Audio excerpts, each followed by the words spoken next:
Hello guys, Manisha রান্নাঘরে জানাই আপনাদেরকে আবারও একবার ওয়েলকাম। গরমের তাপমাত্রা এতটা পরিমাণে বেড়ে গেছে যে মনে হয় যেন শুধু ঠান্ডা ঠান্ডা জিনিসই খেয়ে থাকি। সাধারণ ঠান্ডাতে আরও বেশ কিছু ঘরোয়া উপকরণ ব্যবহার করে আজ আমি তৈরি করেছিলাম এক অসাধারণ ঠান্ডা রেসিপি।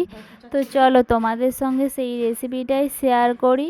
তার জন্য এখানে আমি একটা নিয়েছি লেবু। প্রথমে লেবুটাকে অর্ধেক টুকরো করে নেব, তারপর এইভাবে আরও একটা করে স্লাইস বের করে নেব। এরপর এই দুটোকে গ্লাসের মধ্যে দিয়ে দেব। গাইস, এই লেবুটা আমাদের গাছেরই, কাল রাতে প্রচুর পরিমাণে আমাদের এখানে ঝড় হওয়ার কারণে গাছের বেশ অনেক লেবুই পড়ে গেছে।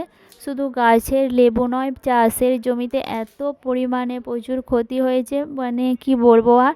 জমিতে পুরো এক আঁঠো করে জল দাঁড়িয়ে গেছে। আর যে সমস্ত চাষিরা আলু খুলে এক জায়গায় জড়ো করে রেখেছিল, সেই আলুর তো অর্ধেক অংশই পুরো একদম ডুবে গেছে।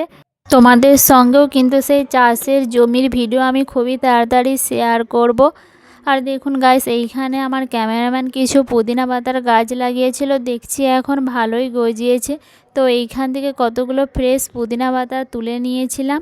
এরপর এর মধ্যে দিয়ে দিয়েছিলাম, আর সাথে দিয়েছিলাম অল্প করে বিট লবণ। এখন এটাকে ভালো করে এইভাবে নিগড়ে নিগড়ে এর ভিতর থেকে লেবুর রসটা বের করে নেব। ঠান্ডা তো আমরা দোকান থেকে কিনে এনে গ্লাসের মধ্যে ঢেলেই খেয়ে নিই।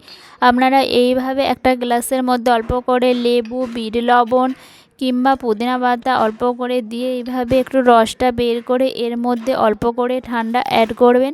তাহলে দেখবেন এটার টেস্টটা কিন্তু একদম বেড়ে দ্বিগুণ হয়ে যাবে। গাইস, এই কয়েকদিন আগে আমি একটা বিয়েবাড়ি গিয়েছিলাম, আর সেইখানের ভিডিও তোমাদের সঙ্গে শেয়ার করেছিলাম, আর তোমরা সেখানে প্রচুর পরিমাণে ভালোবাসা দিয়েছো। আর সেই বিয়েবাড়িরই কিন্তু কিছু হজমোলা আমার কাছে রয়ে গিয়েছিলো, ভাবলাম এগুলোকেও কাজে লাগানো যাক। এগুলো প্যাকেট থেকে বের করে নেওয়ার পর সোজা একদম গ্লাসের মধ্যে দিয়ে দেব না, প্রথমে এইভাবে হামানদিস্টের মধ্যে রেখে অল্প করে গুঁড়া করে নেব, যাতে এর টক ঝাল মিষ্টি ফ্লেভারগুলো ভালোভাবে ঠান্ডার সঙ্গে মিশে যায় আর এটা খাওয়ার সময় আরও টেস্টি হয়ে ওঠে। তো এইগুলো এখন আমার গুঁড়ো করা হয়ে গেছে অর্ধেক অর্ধেক করে। এগুলোকে আমি গ্লাসের মধ্যে দিয়ে দেব। আপনারা চাইলে এর পরিবর্তে কিন্তু আরেকটু বেশি পরিমাণে বিট লবণ অ্যাড করে দিতে পারেন। তো চলো, এটা গুঁড়া করা নিয়েছি, এখন গ্লাসের মধ্যে অল্প অল্প করে দিয়ে দিই।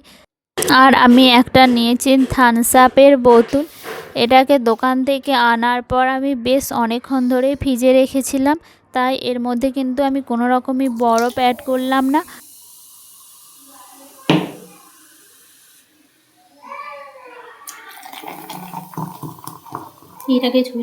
আপনারা চাইলে এক টুকরো বরফ অ্যাড করে দিতে পারেন। তো এখন দুটো লেবু স্লাইস এইভাবে গ্লাসের মধ্যে সাজিয়ে দেব, এটা যাতে আরও দেখতে সুন্দর লাগে। তো চলো গাইস, রেসিপিটা আজ এইখানেই শেষ করা যাক। আর রেসিপিটা ভালো লাগলে একটা লাইক কমেন্ট করতে ভুলবে না। দেখা হবে নেক্সট রেসিপি নিয়ে, ততক্ষণে সবাই সুস্থ থাকবেন, ভালো থাকবেন, টাটা, বাই বাই। আর এটা বানানোর পর আমাকে এতটা পরিমাণে গরম লাগছিল যে এটা দেখে কিন্তু আমি আর নিজেকে ধরে রাখতে পারছিলাম না। ঠান্ডা চোঁচাচ্ছে রে।